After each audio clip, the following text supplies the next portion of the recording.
बागपत जिले से एक बेहद मार्मिक और झकझोर देने वाली खबर सामने आई। यहाँ एक 25 वर्षीय विवाहिता मनीषा ने ससुराल के उत्पीड़न और पति से तलाक की बात से आहत होकर जहरीला पदार्थ खाकर आत्महत्या कर ली। लेकिन जो सबसे चौंकाने वाला था वो ये कि मरने से पहले मनीषा ने अपने ही हाथों और पैरों पर सुसाइड नोट लिखा। जी हाँ, इन शब्दों में उसने अपनी मौत की पूरी कहानी बयान की है और अपने पति और ससुराल पक्ष को जिम्मेदार ठहराया है।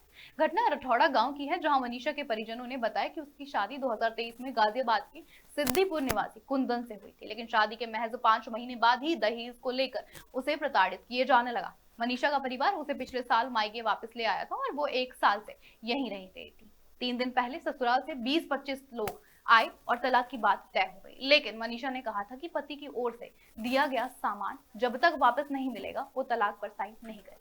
इसके बाद मनीषा गहरे डिप्रेशन में चली गई और मंगलवार रात जहर खाकर अपनी जान दे दी। सुबह जब परिजन उठे तो मनीषा मृत अवस्था में चारपाई पर पड़ी मिली। परिजनों की सूचना पर पुलिस मौके पर पहुंची और शव को पोस्टमार्टम के लिए भेज दिया गया है। मेरा नाम मनीषा है और मेरे पापा का नाम तेजवीर सिंह है और बाबा जी का नाम जय भगवान सिंह है। मैं गांव रठौड़े की रहने वाली हूँ और मेरी शादी सिद्दीपुर निकट NTPC दादरी गौतम बुद्ध नगर में हुई है। मेरे पति का नाम कुंदन सिंह है और मेरे ससुर जी का नाम किशन कुमार है और देवर जी का नाम दीपक और विशाल है और उनकी माता जी का नाम उनकी राजेश देवी है। और मेरी शादी 2023 में 26 नवंबर को हुई है। जब से मेरी शादी हुई है तब से वे लोग मुझे बहुत परेशान कर रहे हैं। मेरे पापा ने मेरी शादी में 20 लाख रुपए लगाए हैं और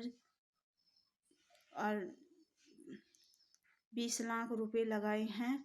उन्होंने बुलेट भी दी है, सारा सामान फर्नीचर सब कुछ दिया है, पर उन लोगों को कार चाहिए। इस कार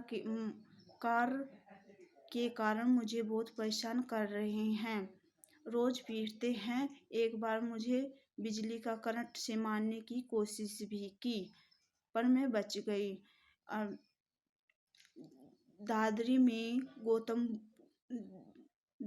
में मैं अपने पति के साथ संतोष हॉस्पिटल में गई।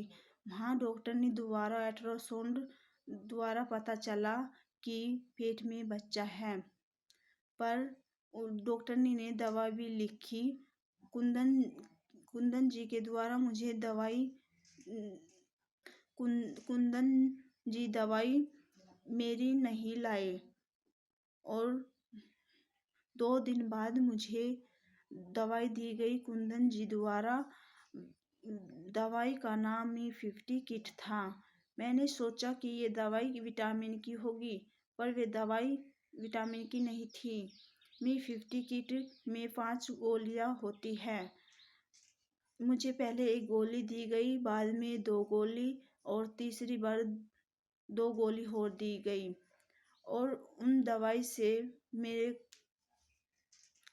मारने की कोशिश की जा रही है शायद, पर जो मैं भविष्य में किसी कारण मर जाऊं तो मेरी मौत के जिम्मेदार मेरे पति और उनका समस्त परिवार ही होगा।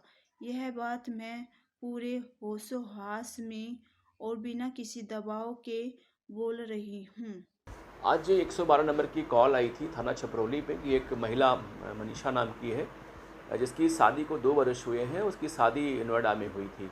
उससे अपने पति का अनबन था, अपने मैके में आके रह रही थी और परसों उनके पति ससुराली वाले घर पे आए थे। उनका समझौता हो रहा था, बात नहीं बनी, उन लोगों ने कुछ बात कह दिया होगा उसको। बीती रात्रि में ऐसा हमारे SHO की जांच में आया है कि उसने कोई जहर खा लिया, उसकी मृत्यु हो गई। परिजनों का आरोप है कि ससुराली यहाँ पे आए थे, उन लोगों ने पीट-पीट के इसकी हत्या कर दी है। हमारे SHO क्षेत्राधिकारी मौके पे पहुँच गए हैं और उन लोगों का पंचायतनामा मजिस्ट्रेट के माध्यम से भरवाया जा रहा है। जो परिजन की तहरीर मिली उसके अकॉर्डिंग हम लोग इसमें मुकदमा लिख करके उससे विधिक कार्रवाई करेंगे। किंतु प्रथम दृष्टया मामला पूरा डाउरी डेथ का लगता है ये, और महिला ने कल रात में ऐसा प्रथम दृष्टया जांच में लग रहा है कि उसने जहर खाई है और सुसाइड किया है, किंतु फिर भी ये मामला 304B का जो पुराना धारा है, पुरानी है, वो इसमें दर्ज हम लोग करा रहे हैं। इसमें पूरी इंक्वायरी हमारे क्षेत्र में बढ़ोत करेंगे, जो भी इसमें निकल कर उसमें कार्रवाई करेंगे।